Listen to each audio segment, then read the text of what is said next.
They say a pale-faced clown with a wicked grin wanders the corn rows, calling children by name and whispering promises of eternal fun.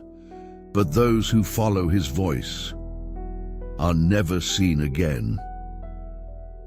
When a group of teenagers decides to test this legend on Halloween night, they discover that some stories are more than just tales to frighten, and that there are things in the dark far worse than death itself. Now, with the town gripped by paranoia and terror, a lone survivor, consumed by guilt and nightmares, must return to the cornfield and confront the horror of her childhood. But what if the truth is something she was never meant to uncover? Do you believe in legends? They start as simple stories, whispers in the dark, tales to scare children. But what if one day you realize they were real, that something awaits you in the middle of the field, that the laughter in the wind is not just the rustling of leaves? 3 stories, 3 generations, and one nightmare that never ends. If you hear your name in the cornfield, don't answer, because the show never ends and it always needs a new performer. Welcome to the Clown of the Cornfield Trilogy. If you dare, enter.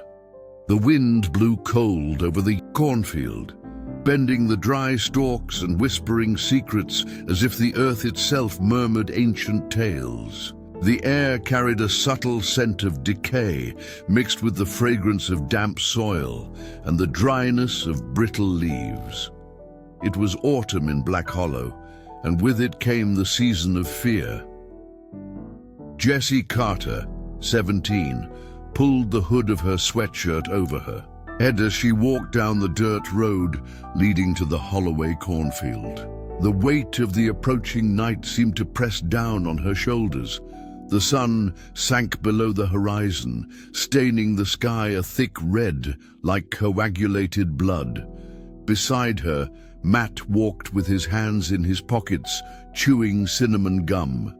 He tried to appear nonchalant, but Jessie noticed the tension in his shoulders. "Are you really going to do this?" he asked, his voice a bit lower than usual. She hesitated a second before answering. "If we don't, we'll never know if it's true." The legend of the clown in the cornfield was an old whisper among the generations of Black Hollow. The elders spoke of a traveling circus that had passed through the town decades ago, and of the clown who never left. No one knew for sure what had happened to him. Some said he had been murdered and buried among the corn rows. Others believed he had simply vanished. What no one denied was that since then, children had disappeared in the cornfield. Some were never found. The few who returned were never the same. Jessie didn't believe these stories, or at least she wanted to prove to herself that she didn't. "It's just a rumor," she said, more to herself than to Matt. He let out a dry laugh. "So you're not scared?" She wanted to say no, but the word stuck in her throat. They reached the edge of the cornfield. The sky darkened quickly, and the cornstalks seemed to rise like shadowy sentinels. The wind suddenly ceased, and the crushing silence made the hairs on the back of Jessie's neck stand up. That's when she heard it, low, distant, a laugh, slow, drawn out, filled with something that shouldn't be there. Matt froze beside her. Jessie felt her stomach churn. "It was just the wind," she whispered, but her voice came out weak and trembling. Then something moved within the cornfield, and the laughter came again, this time closer.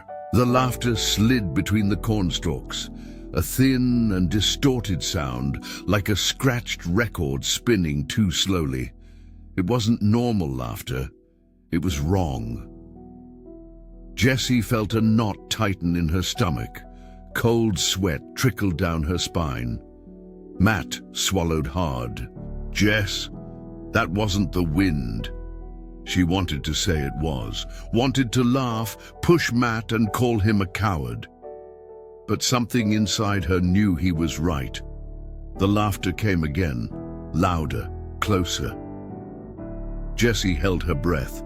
The silence that followed was even worse. Then something brushed against her leg. She screamed and jumped back, colliding with Matt. The impact sent them tumbling to the dry, dusty ground. Her heart pounded in her chest like a war drum. Matt looked down. "It's just a fallen cornstalk," he said, trying to laugh, but his voice faltered at the end. Jessie forced herself to take a deep breath. Her pride stung from reacting so dramatically, but before she could say anything, a new sound cut through the silence. Footsteps, slow, dragging. Jessie and Matt exchanged a glance. Then a voice whispered from within the cornfield. "Jessie," her name. Jessie felt her blood run cold.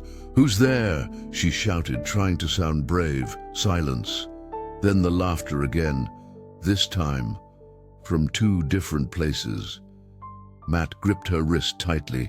"We need to get out of here, now." They turned to run back to the road, but something was wrong. The path they had taken was gone. Jessie knew it was impossible. The cornfield wasn't big enough to get lost in so quickly, but there, among the tall, twisted stalks, everything seemed wrong. The ground felt deeper, as if the cornfield had grown in seconds. The air smelled sweet and burnt, like old cotton candy, rotten caramel. "Matt," her voice trembled. That's when she saw it. Amidst the plants, about 5 meters ahead, a tall, thin figure rose. The red and yellow suit was faded, dirty, as if it had rotted there. The face, white as wax, bore a wide, grotesque smile painted in black. The eyes were dark holes, empty. Then the clown tilted its head slowly, as if studying Jessie. "Did you come to play with me?" The voice was a hiss, a whisper that scratched at the ears like nails on glass. Matt pulled Jessie hard. "Run!" They lunged backward, their feet sinking into the soft earth. But before they could take more than 2 steps, something changed. The lights of the town, which had flickered in the distance, vanished. The world went black. Jessie knew in that instant that they were no longer in Black Hollow. They had entered his territory, and he wasn't going to let them leave. The air grew heavy, not just dark, but dense, as if they were breathing inside something alive. The clown's laughter reverberated through the cornfield, coming from all sides at once. "Jessie!" The voice whispered in the wind, pulling them deeper into the plantation. Jessie grabbed Matt's hand. "We need to find a way out. Now!" They ran blindly, pushing through the dry stalks. But the corn seemed thicker, as if the stalks were closing in around them.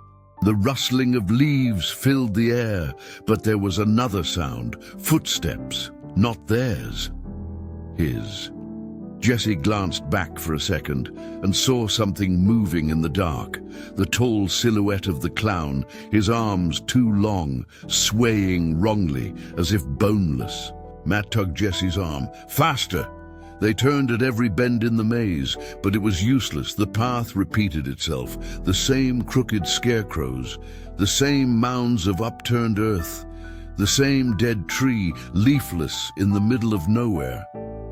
"This isn't possible," Matt murmured, stopping suddenly. Jessie panted beside him. "It's like a circle," Matt said, his voice trembling. "We're not getting out of here." It can't be, but she knew it was true. And then the laughter returned. This time, right behind them, Jessie felt her heart stop. Slowly, she turned her head. He was there, just 2 meters away. The grotesque smile stitched onto his face, the empty eyes, the pale skin stretched like a dried-out corpse. The clown raised a hand. His fingers were too long, bony, the nails dark and brittle. He opened them slowly, as if inviting them. "Play with me." Jessie didn't scream. She couldn't. The fear was absolute. It was Matt who pulled her. "Jessie, come on!" They started running, but the path changed. The cornstalks twisted, as if alive. The sky above their heads was black, and the moon, it wasn't the moon, it was an eye, a huge pupilless eye, watching them from above. Jessie felt despair take over. They were no longer in reality. They had crossed the border into his place, and no one ever returned from that place. The ground beneath their feet was no longer solid earth. Jessie felt something strange, soft, wet, as if she were stepping on raw flesh. The stench of decay grew stronger, burning her nostrils, a mix of dried blood and something sweet, sickening, like melted candies forgotten at the bottom of an old drawer. Matt pulled Jessie hard, his steps quick and desperate, but she felt her feet sinking slightly with each stride, as if the very soil was trying to hold them back. The clown's laughter erupted through the cornfield again. This time it was joyful. He was enjoying himself. Then, out of nowhere, Matt fell. Jessie heard the thud of his body hitting the ground and spun around. "Matt!" He tried to get up, but something held his leg. Jessie felt her stomach drop. Hands emerging from the ground. They were bony and grey, some skinless, others with brittle, sharp nails. Some trembled slightly as if they were laughing. Matt struggled, kicking desperately. "Help me!" Jessie knelt, grabbing his arms, trying to pull him out, but the more she pulled, the deeper the hands dragged him. The soil opened wider, swallowing him up to his waist. The hands pulled, and then they stopped. The silence was piercing. Even the clown's laughter ceased. Jessie held Matt's wrist tightly, her eyes wide. "I'm going to get you out. Hold on tight." But then, a wet sound, the sound of flesh tearing. Jessie looked at Matt and saw the hands, once in the ground, now emerged from inside him. Small, deformed arms grew within his chest, his stomach, his neck. The fingers moved slowly, like newborns experiencing the world for the first time. Jessie felt bile rise in her throat. Matt screamed. Jessie screamed. But the arms kept growing, tearing his skin, his flesh, making their way from inside out. One of the arms reached up his neck and grabbed his face and pulled. Matt's body was swallowed by the ground in a grotesque crunch of breaking bones. The last thing Jessie saw were his eyes, still alive, still screaming. Then only the empty hole remained, and where Matt had been, a scarecrow. The clothes were his, but it was no longer him. The head was made of burlap, stitched together but swollen, as if something moved inside. The arms were outstretched, as if waiting for an embrace, and inside the burlap, something stirred. A muffled sound, a low laugh. Satisfied, another one. Jessie couldn't move. Her lungs refused to draw air. That's when she felt the icy fingers touch her shoulder, and the clown's voice whispered right next to her ear. "Now it's your turn." The clown's touch was cold, icy like dead flesh. His long fingers pressed gently on Jessie's shoulder, a soft invitation to hell. She couldn't move. Her wide eyes stared at the scarecrow where Matt had been. The burlap covering its head pulsed, as if something inside was trying to escape. The clown's laughter filled her ears. Low, wet, satisfied. "You're mine now, little girl," Jessie gasped. Her body finally responded. She ran, without looking back, without thinking.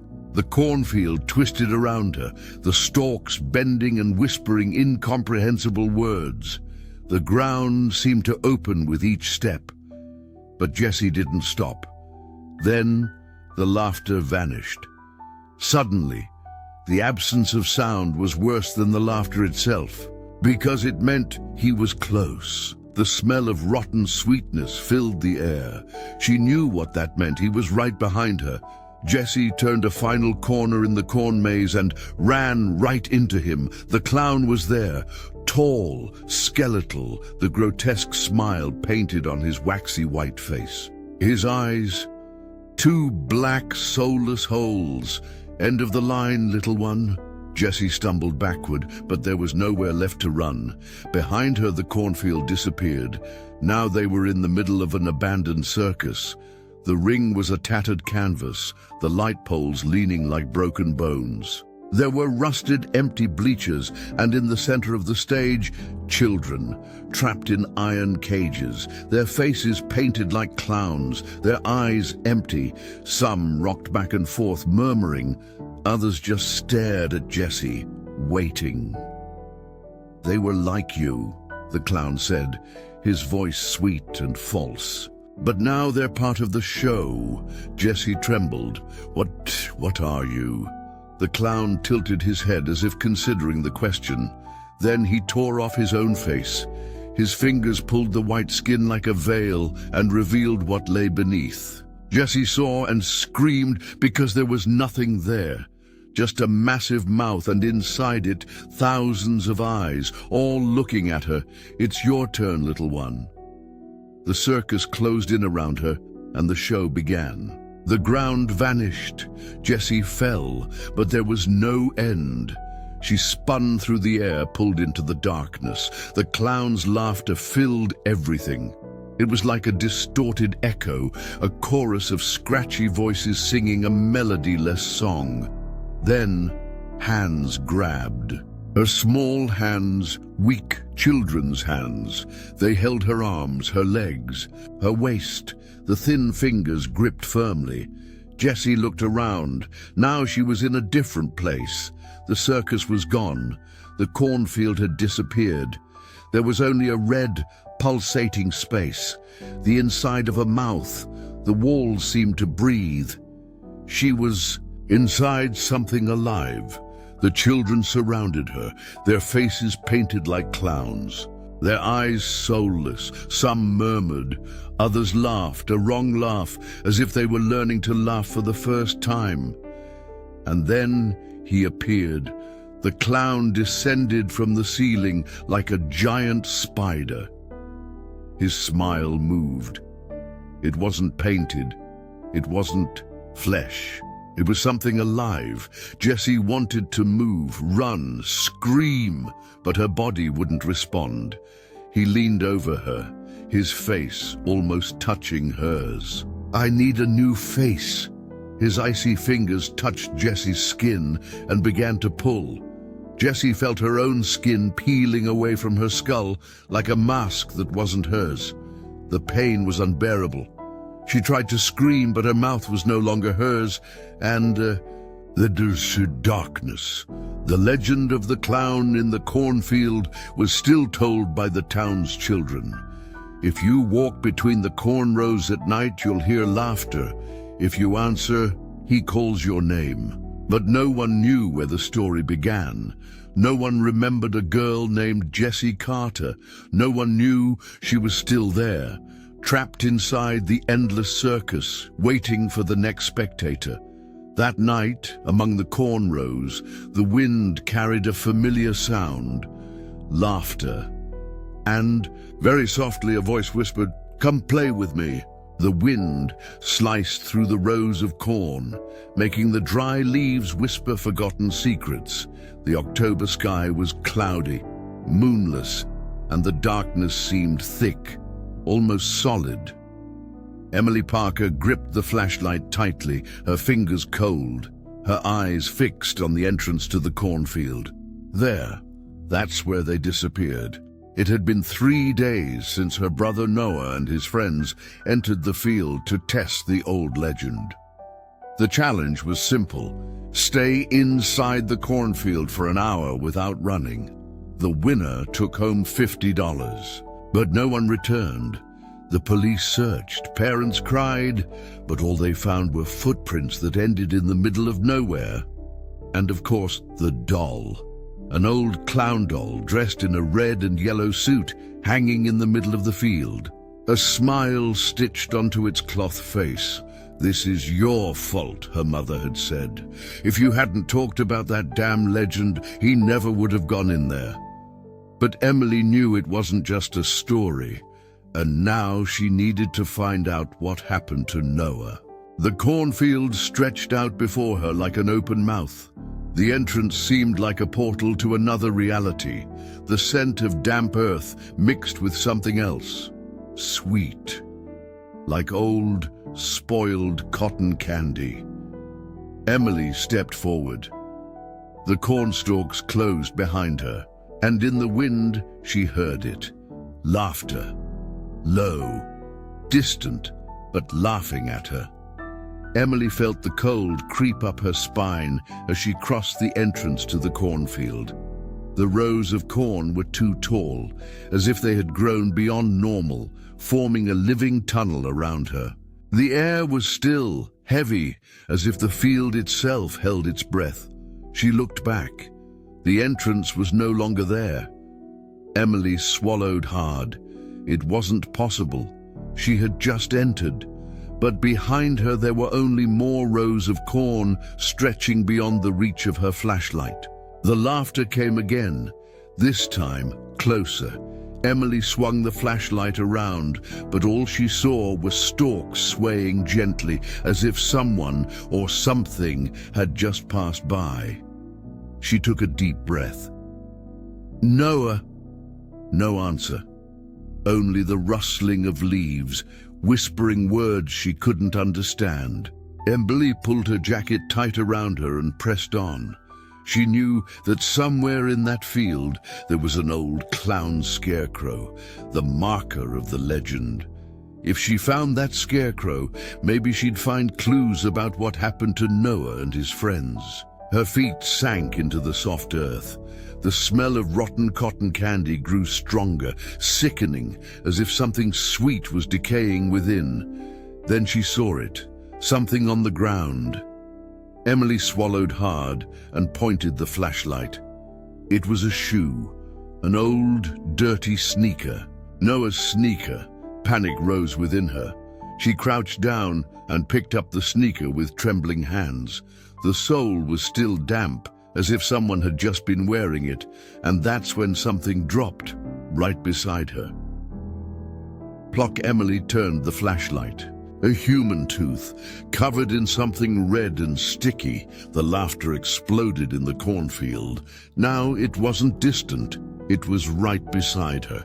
The tooth glinted under the trembling light of the flashlight, its wet surface reflecting a reddish hue. Emily felt bile rise in her throat. Was that Noah's?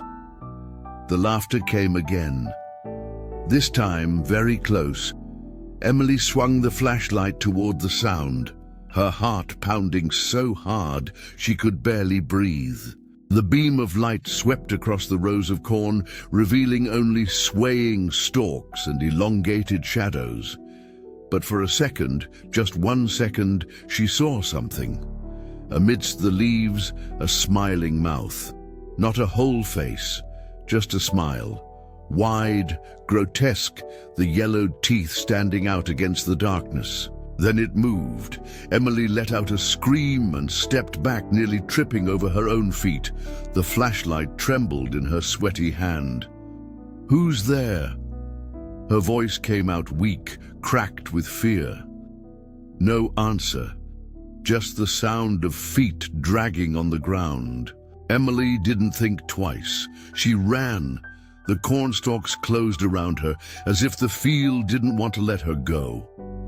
Her heart hammered in her chest, her breath coming in short, desperate gasps. She ran until her legs burned. Then, without warning, the ground disappeared beneath her feet. Emily fell. The flashlight flew from her hand and bounced against something hard. The light flickered before going out, plunging her into complete darkness.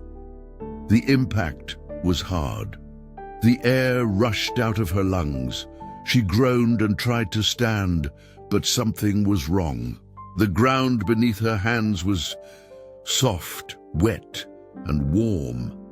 Emily held back a scream. The sickening smell of rotten cotton candy was even stronger here. She felt around in the dark, her fingers sinking into the fleshy surface. That's when she realized. She wasn't on the ground. She was on top of something. Emily swallowed hard and with a trembling hand grabbed the fallen flashlight beside her. She clicked the button. The light flickered and then revealed bodies. Bodies stitched together. Rows of lifeless faces, pale skin, mouths sewn into horrible smiles. Empty eyes staring at her. Emily tried to move, but her hands were embedded in the cold flesh. That's when she felt something breathe beneath her. The eyes of one of the faces opened, and it whispered, "Run!" Emily screamed. Above her, the laughter exploded again. The cornfield shuddered. He was close, and he had found the next piece for his collection. The terror was absolute. Emily felt her blood run cold, her heart pounding in her ears. She had to get out of there, but her fingers were still embedded in that thing. She took a deep breath and pulled her hand away. A sticky sound mixed with the air as her fingers released from the cold, swollen flesh of the bodies. Emily crawled backward, trying to distance herself from the carpet of motionless faces. The problem was, they weren't so motionless. The eyes opened one by one and followed her movements. Their stitched lips trembled as if trying to speak. "Shh," the voice whispered from all sides. But it wasn't the voice of just one. It was many voices whispering together. "He's coming!" The laughter cut through the air. This time, right behind her, Emily swung the flashlight around. The clown was there, tall, skeletal. His red and yellow suit looked rotten, as if alive, pulsating. The white paint on his face was cracked, peeling, revealing dry, darkened leather underneath. But the worst were the eyes. They weren't there. In their place were black maws, filled with jagged teeth, and they smiled. "Do you want to play with me?" His voice didn't come from his mouth. It came from all the bodies around. The dead heads moved in a jerky, grotesque motion, and they answered in unison. "Play with us," Emily screamed. She stood up so fast her legs nearly gave out, stumbled, slipped on the wet ground, and ran. The clown laughed and began to follow. Emily tore through the cornfield, the sharp leaves cutting her skin. The flashlight trembled in her hand, briefly illuminating the narrow corridors before going out. The clown's laughter accompanied her, but not as a distant sound.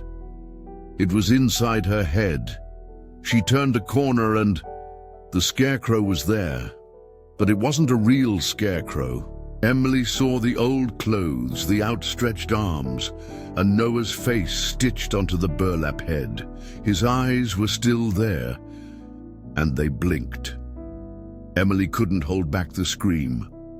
Behind her, heavy footsteps. She turned, desperate. The clown was closer now. The smile grew wider, the mouth opened too wide, and then he leaped at her. The world disappeared.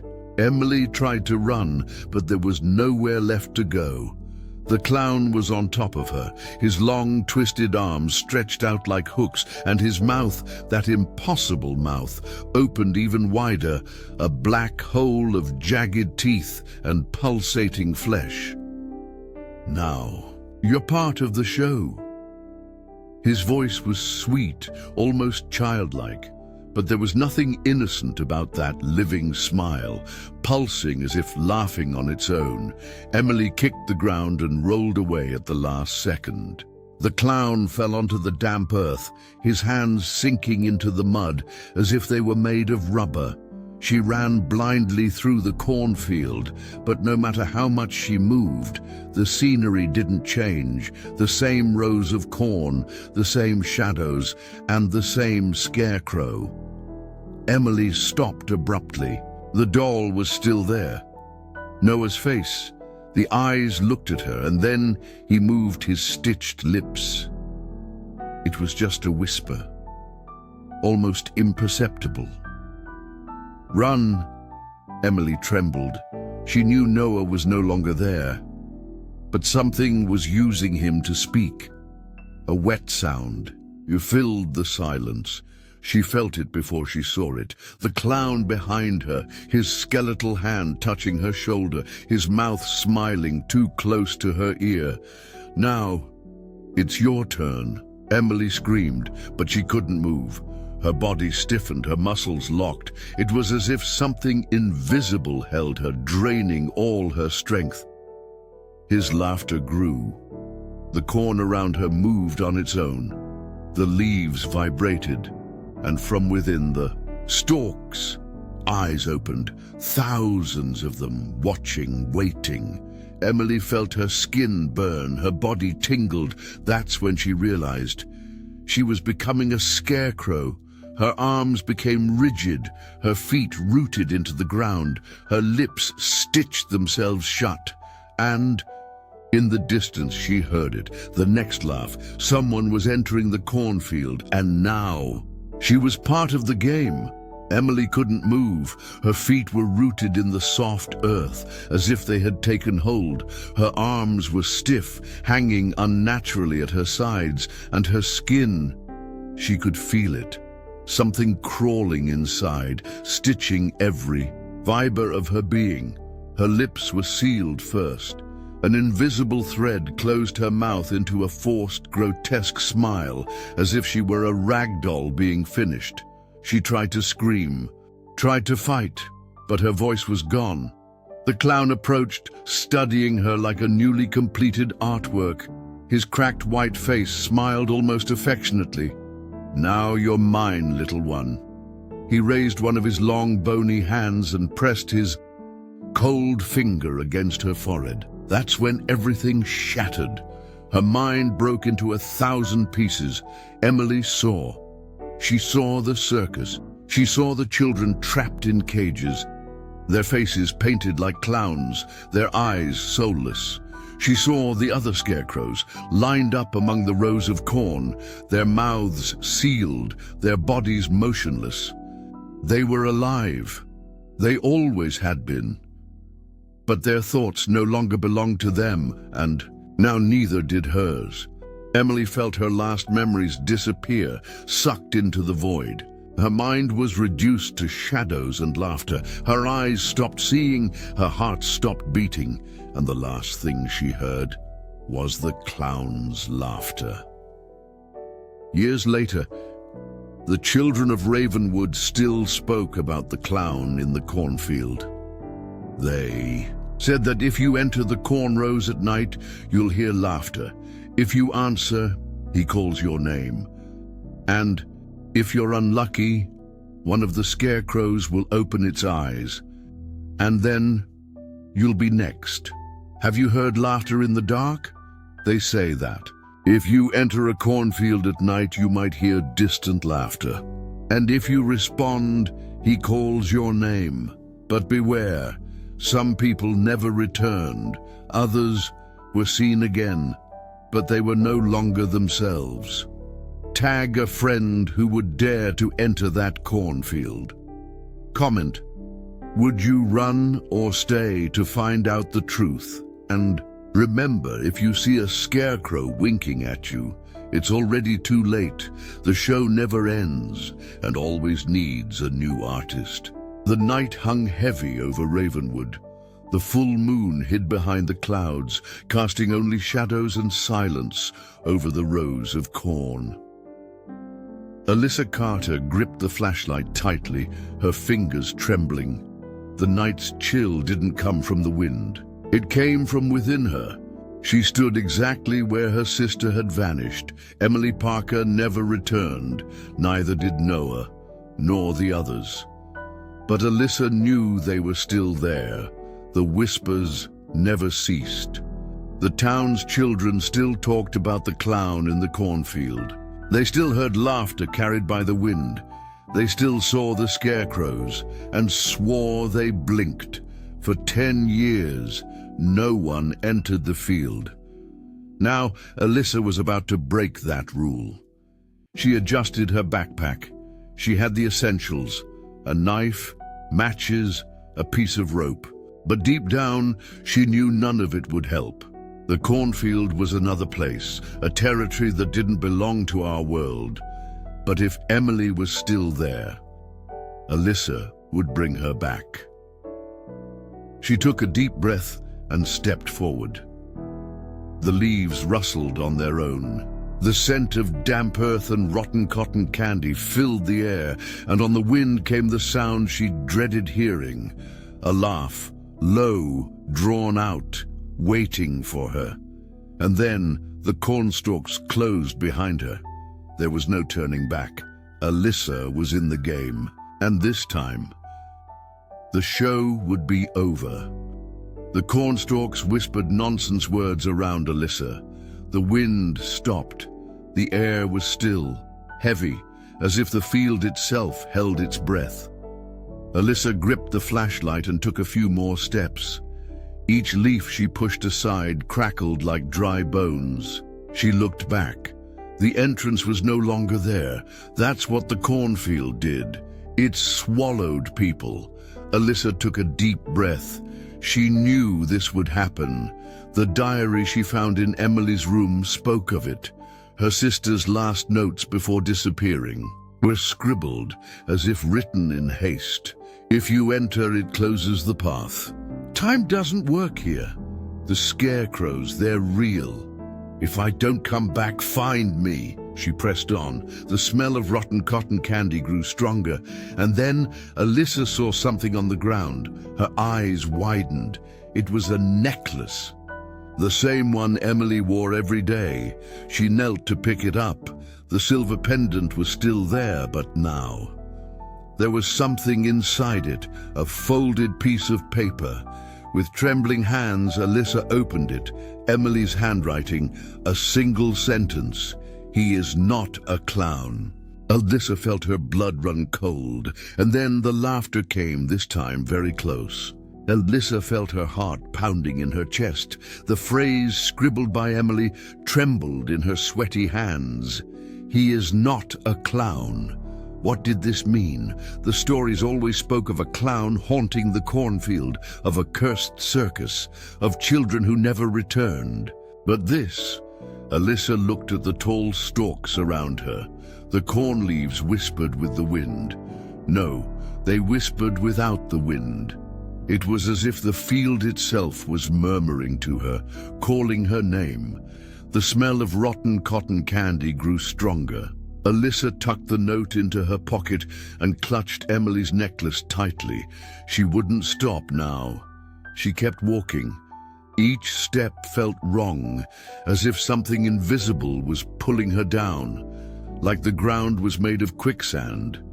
The shadows between the stalks were too tall, too wide. They moved when she wasn't looking directly at them. She wanted to run, but run where? The path behind her disappeared as she moved forward, and then, in the crushing silence, a new sound emerged. Footsteps, dragging, slow, right behind her. Alyssa felt the hairs on the back of her neck stand up. She swung the flashlight around. Nothing, just the cornstalks swaying gently. But the footsteps continued. Alyssa pointed the flashlight forward and kept walking, trying to keep her breathing steady. The footsteps mimicked hers. If she stopped, they stopped. If she walked, they walked. She squeezed her eyes shut. No, this wasn't happening. It was psychological. It had to be. She took a quick step and heard another quick step behind her. Alyssa froze. Her eyes widened. The laughter came again, but this time it didn't come from the cornfield. It came from the ground. The ground beneath her laughed. She quickly stepped back and saw something moving in the earth. The soil seemed alive. The cracks in the dry earth opened slightly, like pores of sweaty skin. Alyssa backed away further, the flashlight trembling in her hand. That wasn't dirt, it was something alive. And then, from the ground, an arm emerged. No, several arms, pale, corpse-like. They stretched slowly, as if awakening from a deep sleep. The fingers twitched, as if searching for something. That's when Alyssa realized they were trying to grab her. Alyssa screamed and ran. Arms rose from the ground around her, trying to grasp her, pull her down. She leaped over one of them, but felt something cold touch her ankle. She turned in midair and pointed the flashlight, and saw the faces. They weren't just arms, they were people buried in the ground. Their bodies were swallowed by the earth, as if they had been planted there. Their eyes were open, their lips trembled, as if trying to speak, but they had no voice. Alyssa backed away, panic surging through her. She tried to look away, but then she saw the face she didn't want to see. Her stomach churned. Alyssa fell to her knees. There, buried up to his neck in the living earth, was Noah, Emily's brother. His eyes were white, his skin dry and cracked. His lips moved. Alyssa leaned in, feeling her chest tighten. Noah tried to speak. His mouth opened slowly, and the clown's voice came from within him. "You're late for the show," Alyssa screamed. The entire cornfield shook, and then the ground opened up. She felt the weight of the world crashing down on her. Alyssa plummeted into the void, darkness consuming everything around her. And what came next? It was pure hell. Alyssa was falling. Darkness swallowed everything around her. The wind whistled in her ears, but it was wrong. It didn't come from above, but from below, as if she were being sucked into an invisible mouth. Her body spun in the void. Time seemed to melt around her. She closed her eyes. When she opened them, she was no longer in the cornfield. Alyssa blinked. The ground beneath her was strange. It wasn't earth. It was soft. She knelt and touched the surface. Cold, wet, pulsating. It was like flesh. Alyssa's stomach churned. She tried to stand, but the ground shifted like a living muscle. That's when she realized there was no more sky. Above her, what seemed like the sky was actually stretched skin, a fleshy ceiling stitched with dark threads that pulsed like exposed veins. Alyssa covered her mouth to keep from vomiting. She wasn't in a place. She was inside something. And then the lights came on.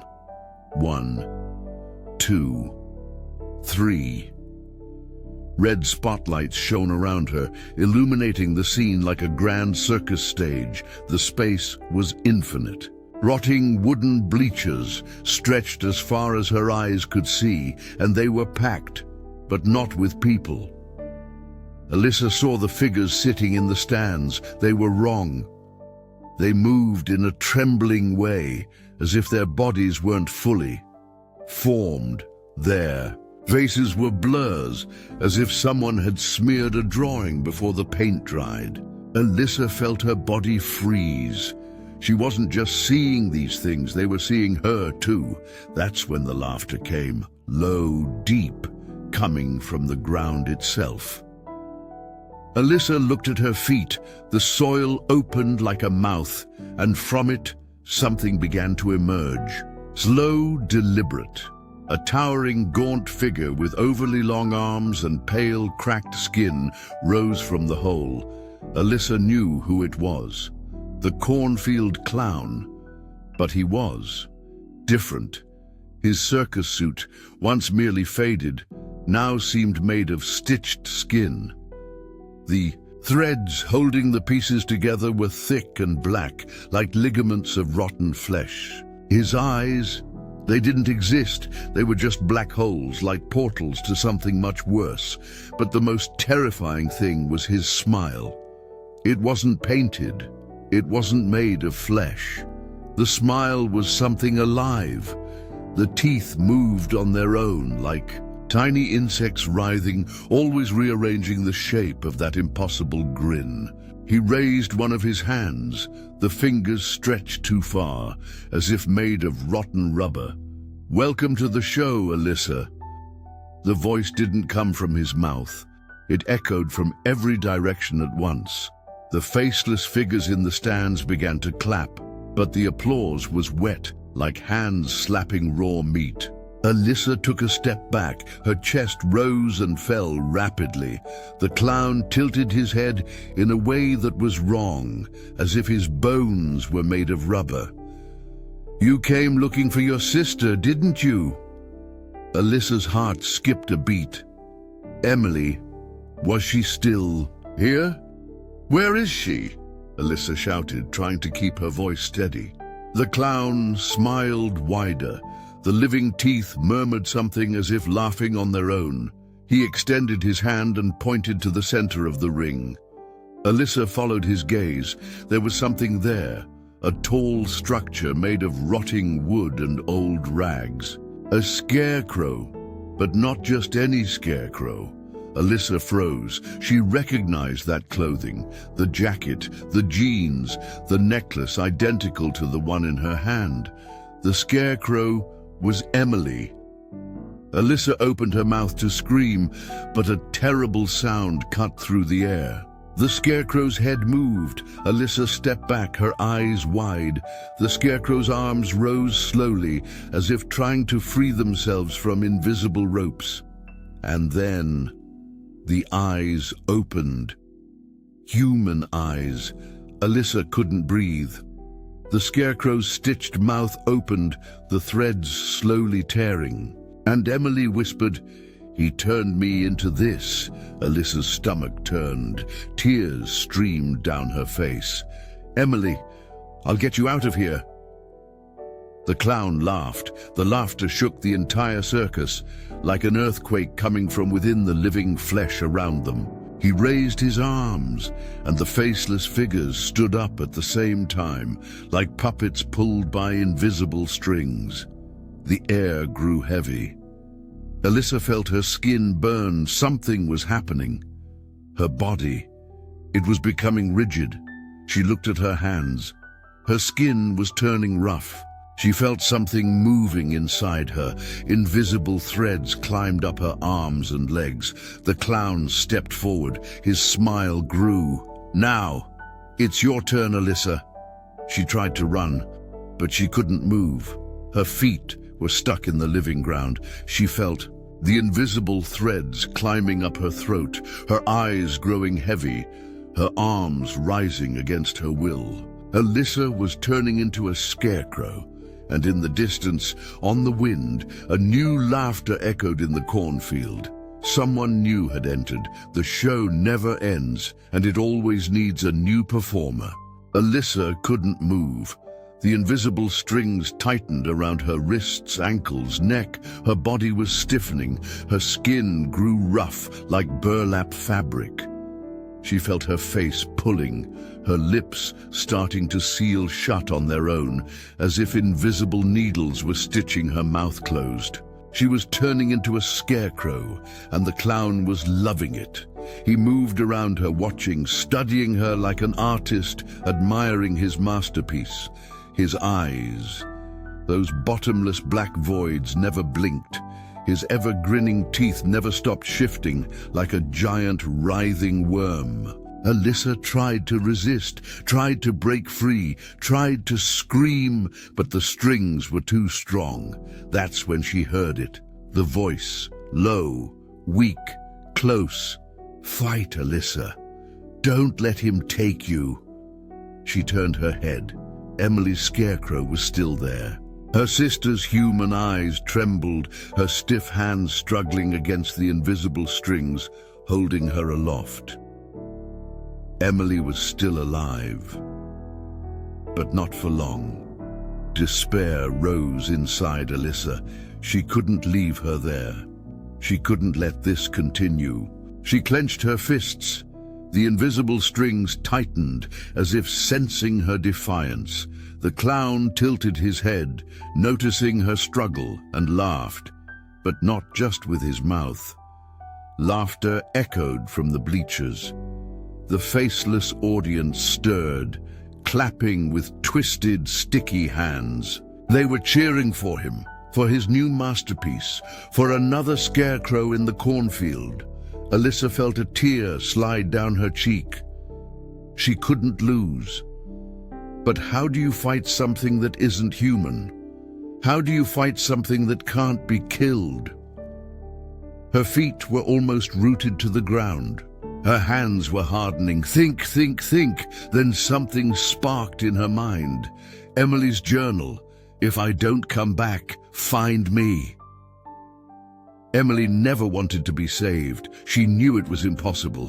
What she wanted was for someone to finish what she started. Alyssa couldn't escape, but she could end this. She looked at the clown. His eyes didn't exist.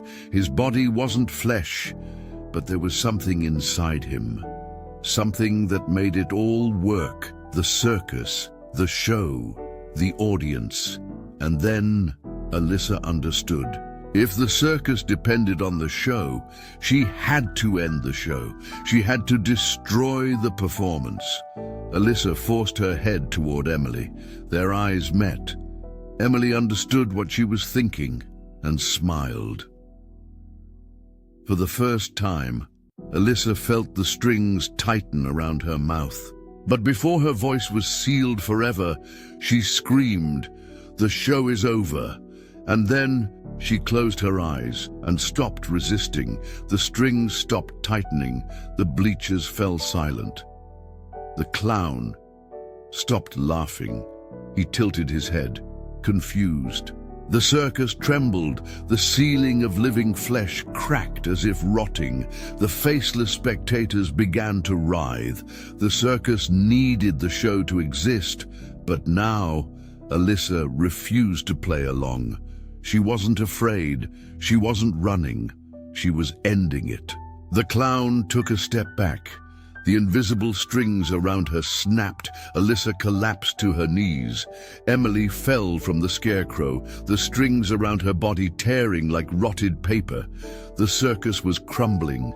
The flesh ceiling split open, revealing the cornfield above. The bleachers screamed, faceless figures melting like burning wax, and the clown was vanishing. Alyssa looked at him one last time. His smile was gone, the black voids of his eyes shut. He took one last step back and sank into the living ground. He knew he had lost. The show was over. Alyssa grabbed Emily's hand. "Let's get out of here." They ran. The circus corridors collapsed around them. The light of the cornfield shone above. Alyssa jumped. Emily jumped. And then hell caved in. Alyssa opened her eyes. She was back in the cornfield. The wind blew, cold, normal. Emily was beside her, breathing hard, but alive. Alyssa looked back. The rows of corn stood as they should. No more circus, no clown, no eyes lurking in the shadows. It was over. She took her sister's hand and pulled her along. "Let's go home." They started walking. The sun was rising on the horizon. They were free. But before they left the cornfield, something happened. The wind howled, and with it came a sound, faint, low. A laugh.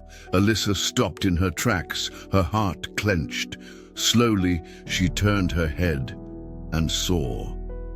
In the middle of the cornfield, where the circus had once stood, there was a scarecrow. Tall, silent, with a stitched smile on its face. Its eyes didn't exist, but Alyssa knew what she had seen. For a second, just a second, the scarecrow winked at her. Alyssa shut her eyes. turned away and never looked back, the show may have ended. But laughter never dies. The story isn't over, and the clown is waiting. Now that you know the legend, do you have the courage to face the cornfield? The clown still roams between the rows, his laughter echoing in the wind, waiting for the next one. But be careful. If you hear your name in the dark, don't look back. Don't follow the laughter, because he never lets you leave. Share this story. Tag a friend who's brave enough and tell us, would you enter the cornfield? And remember, if the scarecrow looks at you, the last thing you'll ever see will be its smile. The legend will grow. The nightmare never ends. Run while you can.